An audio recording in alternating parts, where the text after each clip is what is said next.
السلام علیکم، میں ہوں راشد آوان اور آپ دیکھ رہے ہیں خبر بصر۔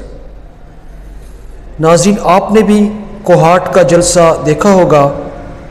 پی ٹی آئی والوں نے وہاں پاور شو کا دعویٰ کیا ہے، اور باقی تو چلیں جو باتیں بھی ہیں، وزیر اعلیٰ سہیل آفریدی صاحب نے جس طرح کی تقاریر کی، اور اس پہ کوئی سینئر قیادت شامل نہیں تھی، نہ گنڈا پور تھے، نہ اسد کیسر تھے، نہ علی امین تھے، لیکن وہ جو بھی لوگ وہاں تھے، جس طرح کی تقاریر کی گئی، مجھے اس پہ تھوڑی سی بات کرنی ہے۔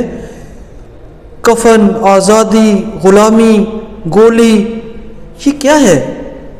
یہ ایک وزیر اعلیٰ اس طرح کی باتیں کرتا ہے؟